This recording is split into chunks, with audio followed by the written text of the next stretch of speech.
Hello, everyone. Phil Gigliotti here again. And this program is One in Messiah here on the Messianic Lamb Network. The feast days, and last week we did a program here on Rosh Hashanah and saw how it's fulfilled by Yeshua, but not completely, because when he returns, his return will be announced by the greatest shofar blast ever heard. And it's something that every ear will hear, everyone in the world will hear it. And so when that happens, then he will have completely fulfilled Yom Teruah, Rosh Hashanah as well. So the feast days are very important. They're very powerful. And you can really strengthen your faith by reflecting on them and connecting it to Messiah, because everything is connected to him. And I forgot to add, if you are in the Cleveland area where we are, we have a live version of One in Messiah every Friday night. We meet at 709 Brook Park Road, which is Calvary Chapel of Cleveland, 709 Brook Park Road. We gather there about 6:15. We start at about 6:30 to 6:40. We have the Shabbat candles. We say the prayers. We do Kiddush most of the time. I do a teaching. So if you're in the area, come and join us, 709 Brook Park Road, 6:30s on Fridays. I don't want to miss advertising that in case somebody who lives in this area is watching, and if you came and popped in, that would be awesome. So we're going to have on this program, we're going to have some interesting interviews coming up over the next month or so. I'm not going to tell you who, but one is a person from the land of Israel who was raised as an Orthodox Jew and became a believer in Yeshua, and now has a very interesting ministry. And the other two are, so far, that are signed up, so to speak, are people that are well known in the Messianic movement. And so keep tuning in to see how this goes. But since we're coming up on Yom Kippur, I thought next week we'll talk about that in detail. But I thought that today we would talk about some concepts concerning that day, which the writer to the Hebrews expands on in Hebrews chapter 9. And the book of Hebrews is my favorite book. And it became my favorite book years ago when I was a new believer, read Torah for the first time and studied it for the first time, and then read Hebrews, because the writer, whether it was Paul or someone else, I believe it was someone else rather than Paul, but that's okay. The writer, we'll call him, really connects the Torah to Yeshua, to his person, his function, his priesthood, his sacrifice, and really connects him, especially, I think, to the Feast of Yom Kippur, the Day of Atonement, the Day of the Coverings. It could actually be Yom Kippurim. It's actually the Day of the Coverings. But the writer to the Hebrews really connects how these things prefigured Yeshua. And so behind me here, I'm trying to sit on the side, I always sit in front of my pictures, is Yeshua sitting in the ultimate Holy of Holies that we're going to talk about in a minute. Or as the writer calls it, the sanctuary not made by human hands, and fulfilling the Feast of Yom Kippur. So we're going to go to Hebrews chapter 9, which I don't want to read the whole chapter word for word, but if you have a Bible in front of you, turn to Hebrews chapter 9, and it'll make it a little easier to follow. I can bring it up here, I think, without any problem. But as the writer connects Yeshua to this feast, connects Yeshua to the function as high priest, becoming the eternal high priest, and to the sacrifices that were done, becoming the eternal sacrifice, a once for all sacrifice that is never to be repeated. It will never be repeated. He starts with a description of the sanctuary. He starts with a description of what was in the tent. And then, of course, later, how it was set up in the temple after the temple was built during Solomon's reign. And I assume you're familiar with most of these things, but he describes, and well, let's just read the first few verses here, Hebrews 9:1. Then indeed, even the first covenant had ordinances of divine service and the earthly sanctuary, emphasis on earthly, for a tabernacle was prepared, the first part in which was the lampstand, the table, and the showbread, which is called the sanctuary. And behind the second veil, the part of the tabernacle which is called the holiest of all, most commonly, of course, called the Holy of Holies, which had the golden censer, the Ark of the Covenant overlaid on all sides with gold, in which were the golden pot that had the manna, Aaron's rod that budded, and the tablets of the covenant. And above it were the cherubim of glory overshadowing the mercy seat. Of these things we cannot now speak in detail. So here he's talking about the construction of the sanctuary, construction of the temple, how things were set up. There was an outer part which was holy. There was an inner part which was the Holy of Holies. There was a veil between the two. The people that were on the outside of the veil could not see into the Holy of Holies. The veil was very thick, and as you recall on the in the gospel accounts, on the day of the crucifixion, the veil was torn in two from top to bottom, and so the Holy of Holies would have been visible to the people that were outside of the veil, which would have been unbelievable. On that particular day, of course, there were lamb offerings. The first was in the morning. The second was at around 3 p.m., which was the day that was the time of day when Yeshua died on the cross. And so that was not a coincidence. Plus, it was Passover, and the lamb was slain for the sins of the people. So that lamb, which was an actual lamb, a sheep, was dying at 3 p.m. for the sins of the people, and its blood was being shed.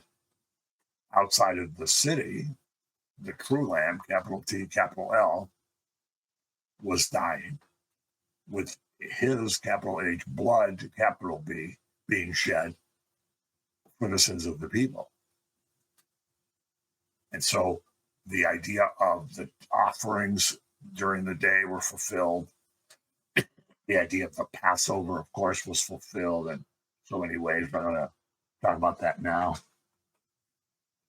But those were prefigurements of what actually happened that day. And if we just look down a couple of other verses here, he talks about the priests. Now then, these things had been thus prepared, and the priests always went into the first part of the tabernacle, performing the services. But into the second part, the high priest went alone, once a year, not without blood, which he offered for himself and for the people's sins committed in ignorance. And the Holy Spirit indicated this, that the way into the holiest of all was not yet made manifest, while the first tabernacle was still standing.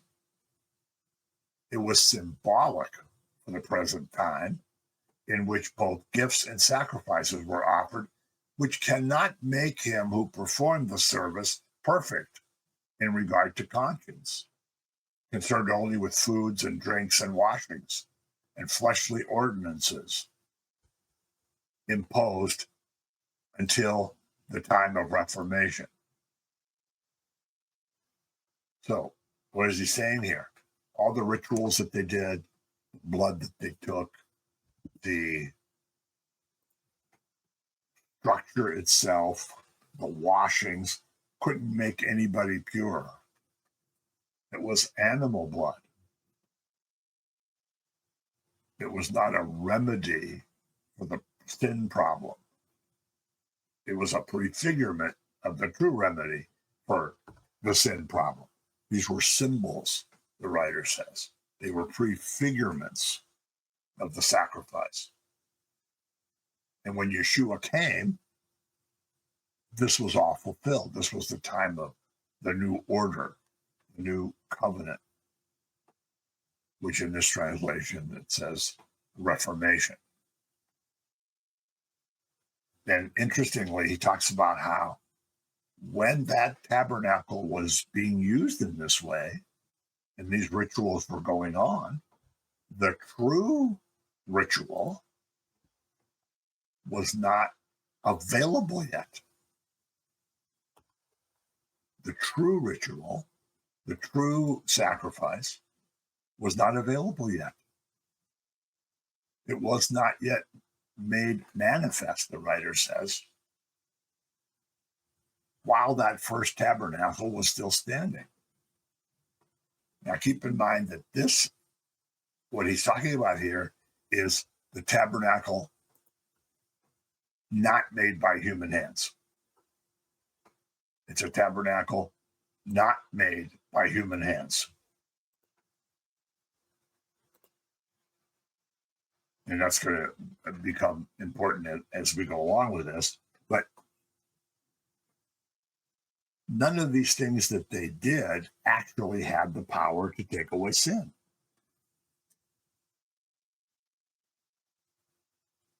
He says in another part of this book, the blood of bulls and goats has no power to take away sin. It is a prefigurement of the true blood that takes away sin. And so he says these things were foreshadowing of the new covenant. He was going to be the solution of this, the end point of this was going to be a whole different covenant, a whole different, I don't know what you call it, a whole different economy, in that the perfect sacrifice, capital P, capital S, would be offered. And these things were prefigurements. And the priest had to go in with blood. He had to go in with blood. And I think it's it's good to starting at verse 11.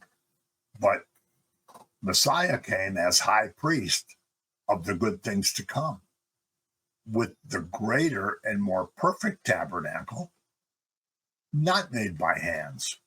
That is, not of this creation, not with the blood of goats and calves, but with his own blood, he entered the most holy place once for all, having obtained eternal redemption. For if the blood of bulls and goats and the ashes of a heifer, sprinkling the unclean, sanctifies for the purifying of the flesh, how much more shall the blood of Messiah, who through the eternal Spirit offered himself without spot to God? And for this reason, he is the mediator, capital M, of the new covenant. So this is the key here. He's the mediator of this new covenant. The priest went in with blood. It was animal blood. There was a bull, a goat. He went in with blood. And the priest, of course, was a sinner because he was a human man. Remember, the high priests are taking from among the people.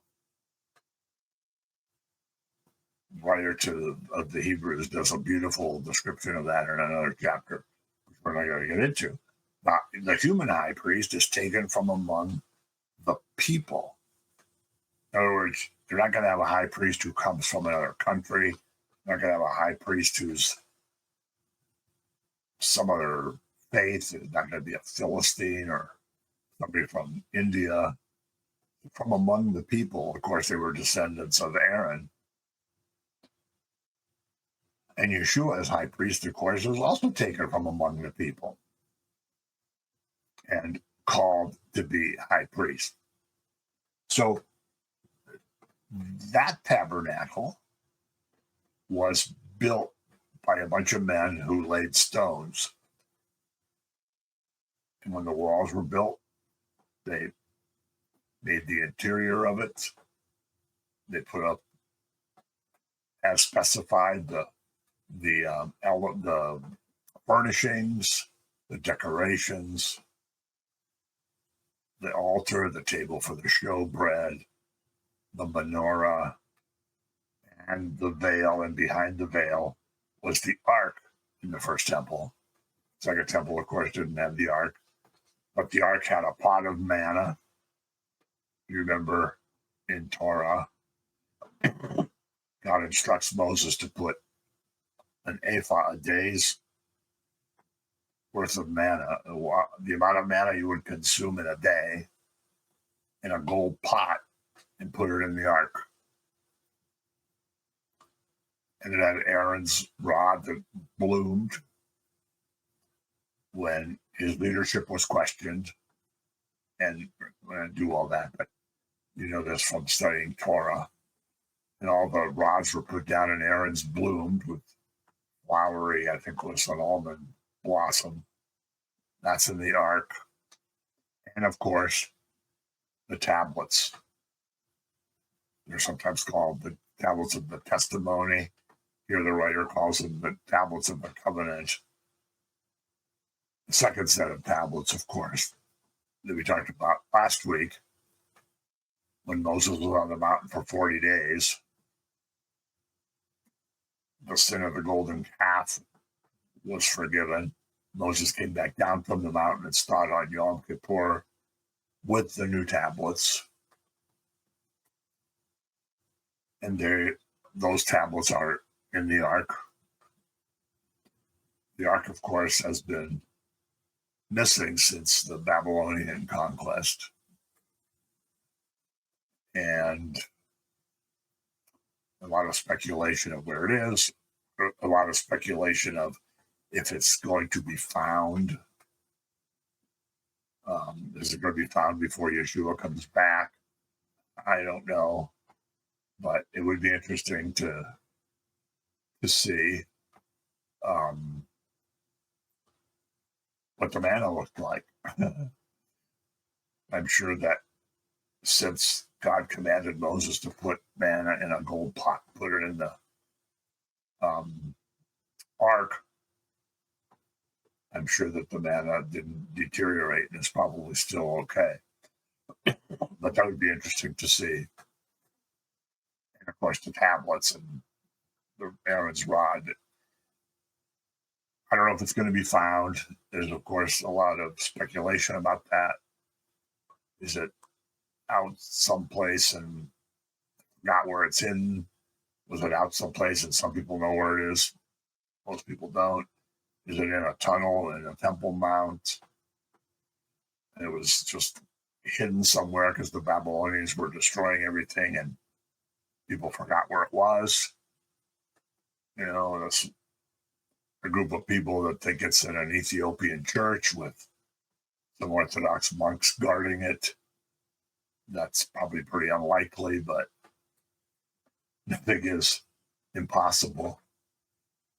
But all these things that were in the ark were in the sanctuary that men who laid stones built. But here the writer says that Yeshua goes into a sanctuary that's perfect and not made by human hands. In fact, it's not of this creation. It's not something that was created.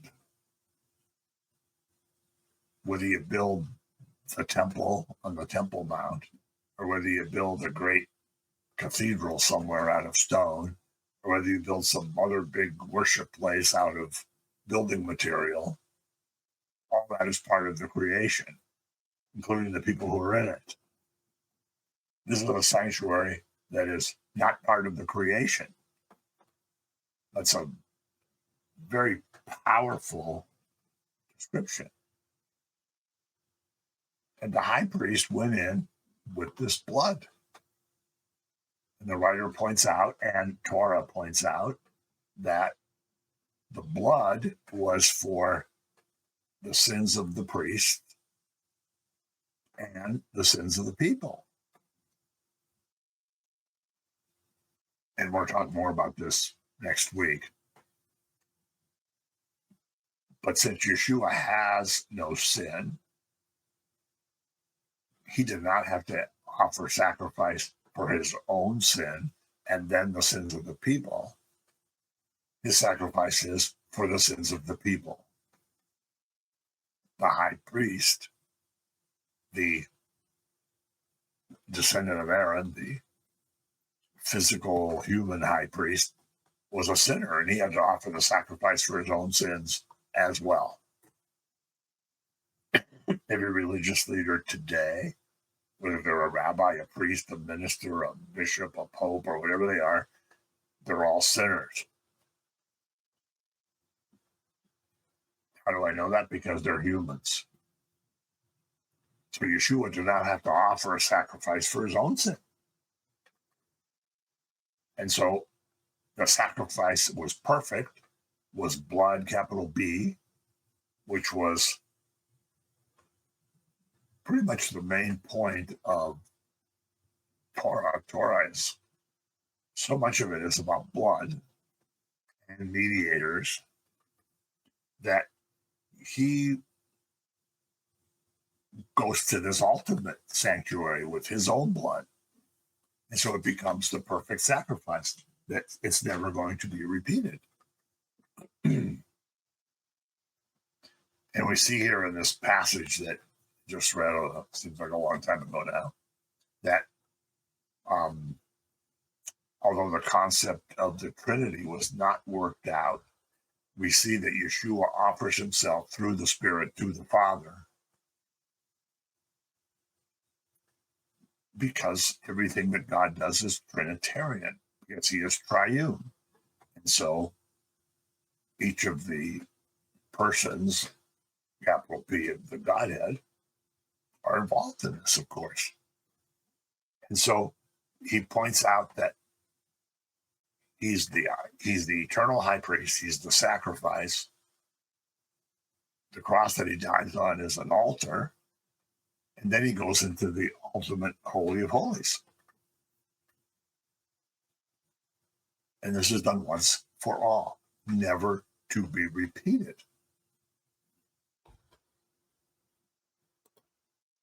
Let's bring this back for a minute. And he points out and Paul writes a beautiful description of this in 2 Corinthians in chapter 3, but I don't want to get sidetracked into going into that. But he says, if this blood, which is of course the blood of animal sacrifice, and the ashes of the red heifer, we've heard a lot about red heifers in the last couple of years, and especially in the last few months, and there's a lot of speculation that there is one acceptable red heifer left, and that it will be sacrificed and burned on the Mount of Olives as specified in the law, capital L, and probably soon. But he says, if the blood and the ashes of a cow can be put on people and they can be sanctified, how much more does the blood of the Messiah sanctify people? These things were prefigurements.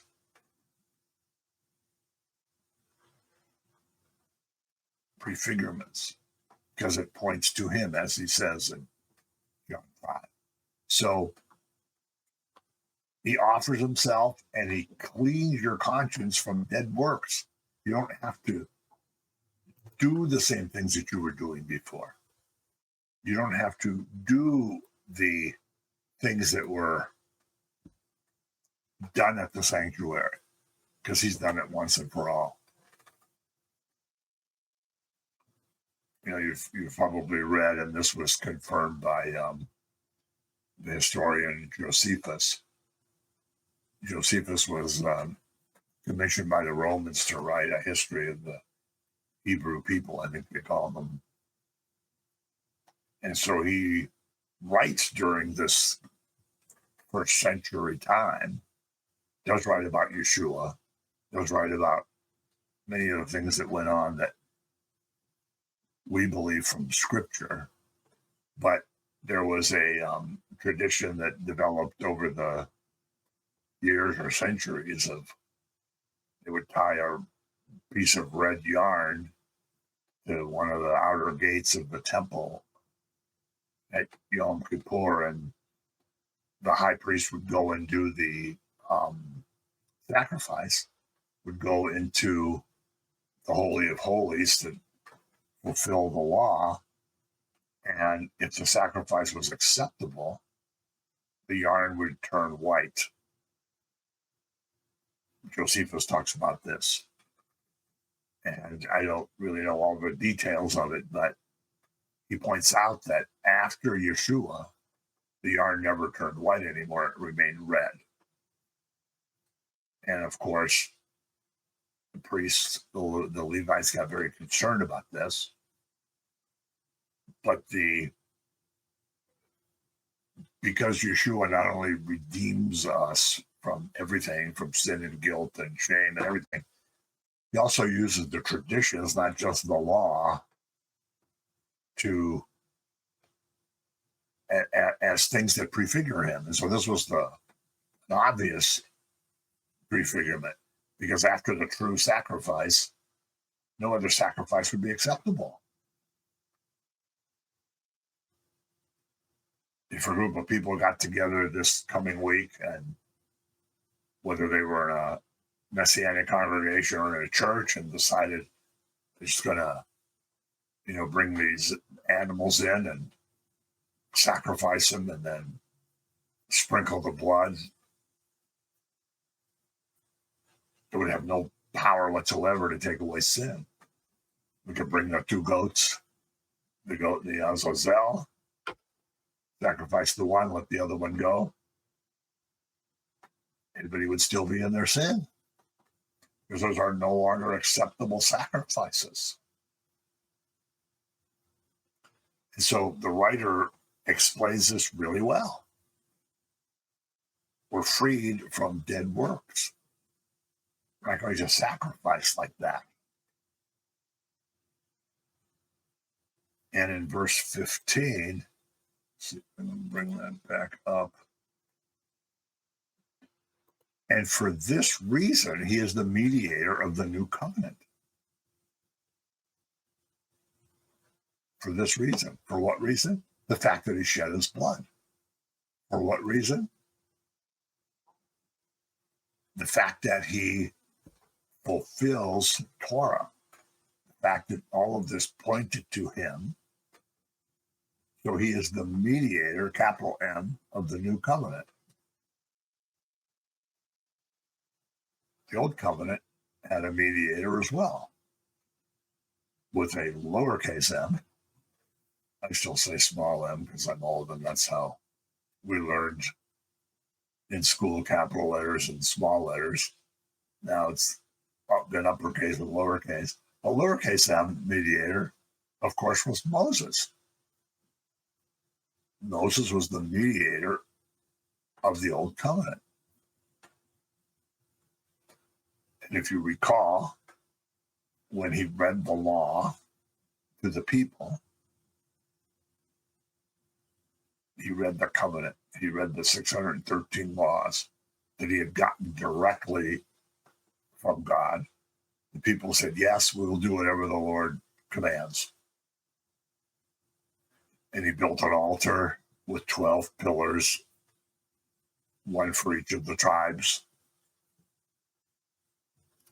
He sacrificed 2 bulls, collected the blood.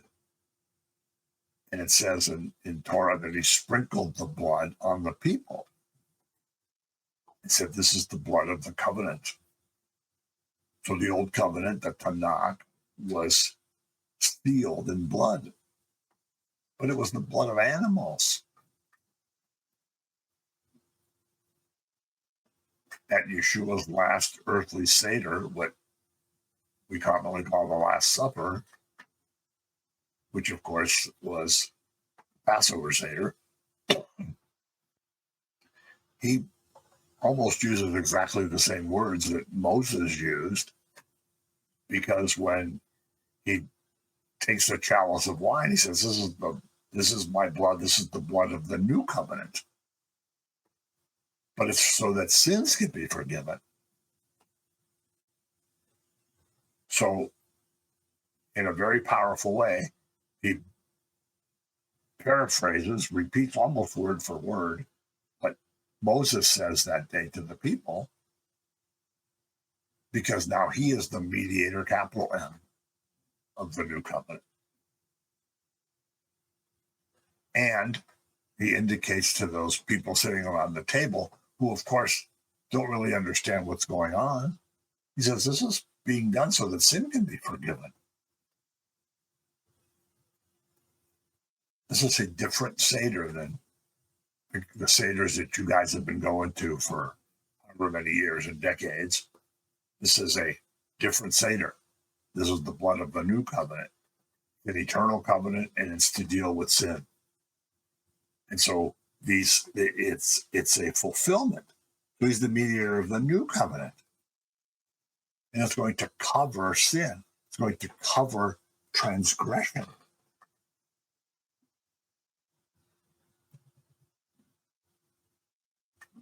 So very clearly, he's involved as the sacrifice. And he's involved as the eternal high priest. So for a New Testament to go into effect, the writer says, and you can't read all of the scripture, but there has to be a death. There has to be a death for a will and testament to go into effect. Well, let's just take a quick look at this.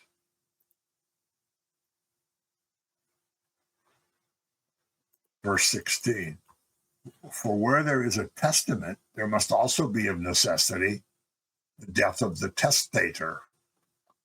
For a testament is in force after men are dead, since it has no power at all while the testator lives. So what he's saying here is you think about a will. If you make a will and say, when I die, my spouse gets everything. If he or she has already died, then the children get everything. But while you're alive, that will, it doesn't have effect yet. You can change the will. The kids technically can't come and say, I want my share of the house. Like the prodigal son did, but that's another story. Or I want my money now. You're free to say no, you can't have it.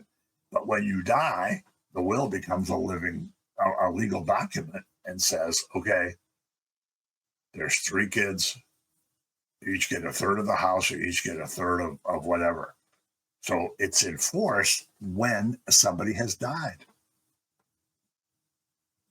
So after Yeshua dies, the new covenant comes into force. While he's alive, it's still the old covenant. People still have to do the sacrifices and the rituals and so forth. But after he dies, the new covenant is in effect. So in 18, he says, therefore, not even the first covenant was dedicated without blood, as we just talked about. For when Moses had spoken every precept to the people, according to the law, he took the blood of calves and goats with water, scarlet wool, and hyssop, and sprinkled both the book itself and all the people, saying, this is the blood of the covenant which God has commanded you. Then likewise he sprinkled with blood both the tabernacle and the vessels. And according to the law, almost all things are purified with blood. And without the shedding of blood, there is no remission.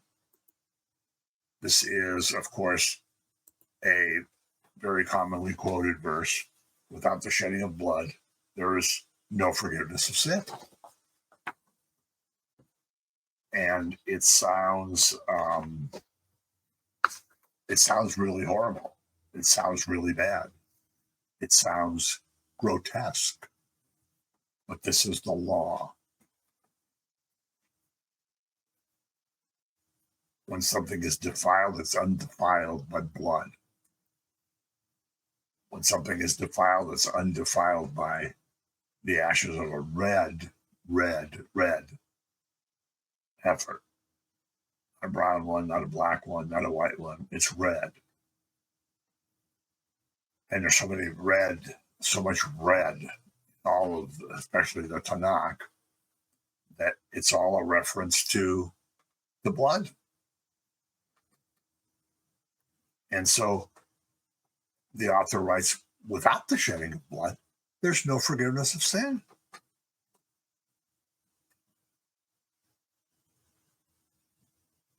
In Torah, it says the land, when the land is defiled, it can only be purified by blood.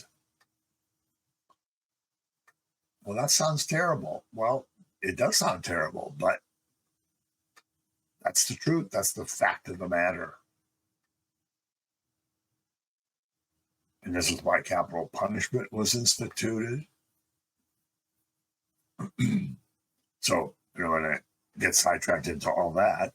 So it's a matter of covenant, just like the Tanakh, just like the old covenant was. 23. Therefore, it was necessary that the copies of the things in the heavens should be purified with these, but the heavenly things themselves with better sacrifices than these. For Messiah has not entered the holy place made with hands, which are copies of the true, but into the heaven itself, now to appear in the presence of God for us.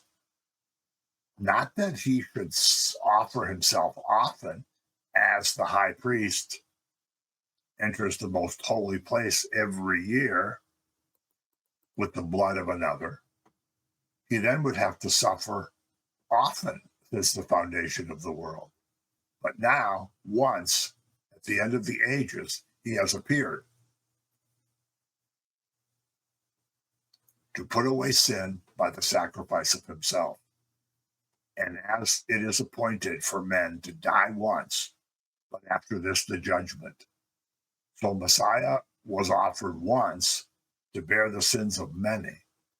To those who eagerly wait for him, he will appear a second time, apart from sin, for salvation.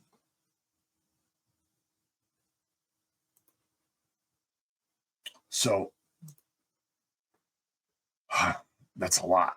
So Messiah, Yeshua, enters heaven, is with the Father. The Gospels and the letters say at the right hand of the Father. In fact, if you recall in Acts chapter 7, when Timothy is being stoned to death, he was the first martyr that's recorded. But he says when the heavens open up, he sees the Son of Man standing as to receive his spirit.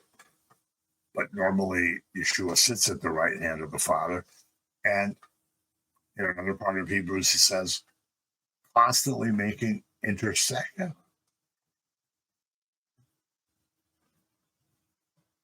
So he is the mediator, capital M. 1 Timothy 2:5 says there is one mediator between God and man, the man Christ Jesus.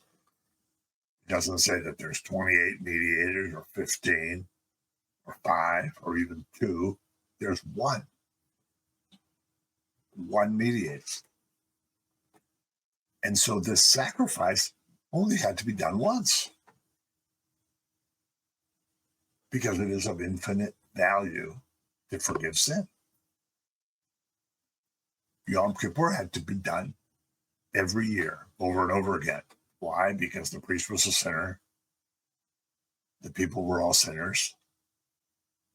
Animal blood was being used. So every year, the sacrifice had to redo it. Had to be redone. I mean, high priest, the Levitical high priest, had to do this. But Yeshua did this with his own blood, which, of course, is perfect, and he is perfect. And so it has infinite value because it's the only perfect sacrifice.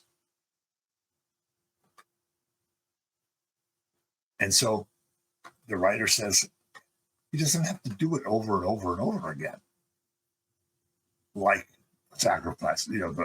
The sacrificial system in the temple, all that. And I'm not going to go over all that, but were constant.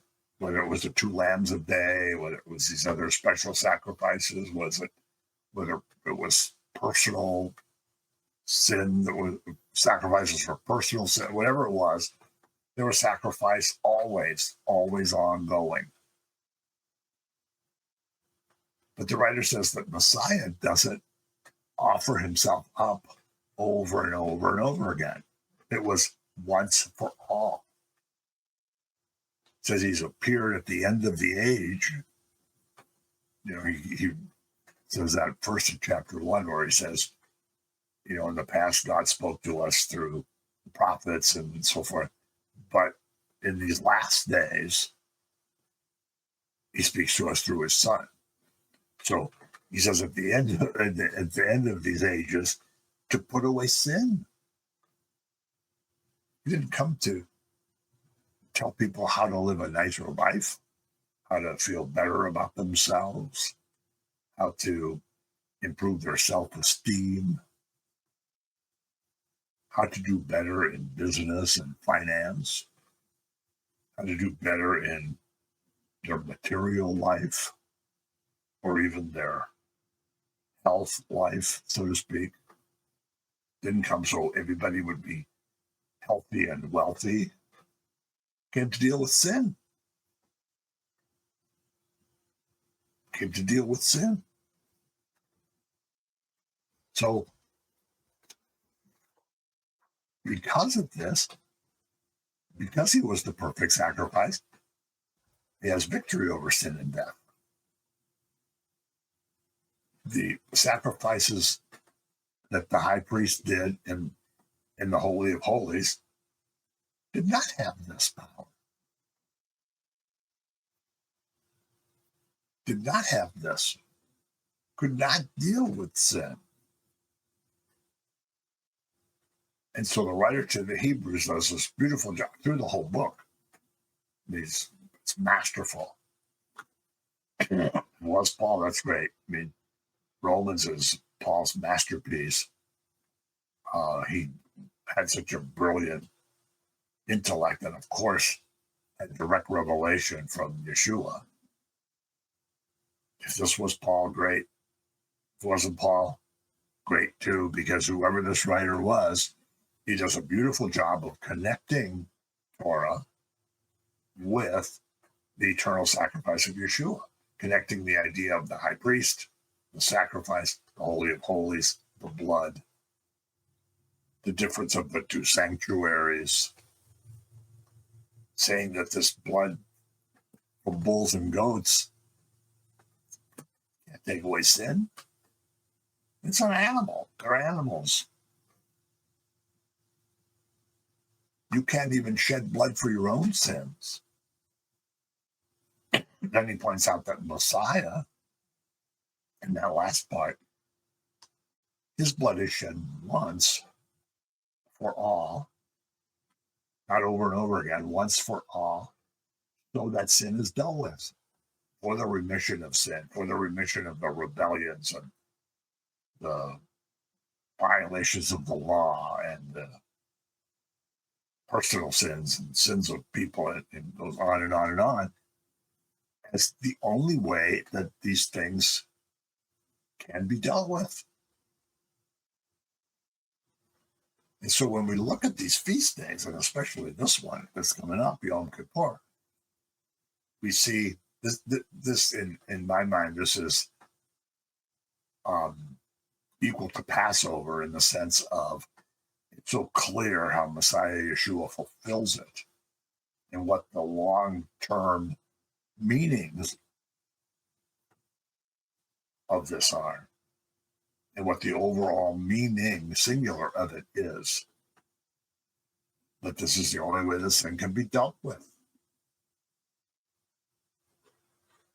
And so as we think about these things, and whether you're a Jewish believer or a Gentile believer, again, there's only one body of Messiah, there's not two.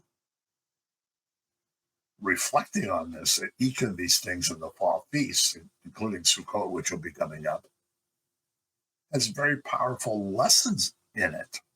They all have very powerful lessons in them, I should say. Because he fulfills all of it. He fulfills all of Torah, all of the prophets, all of the writings.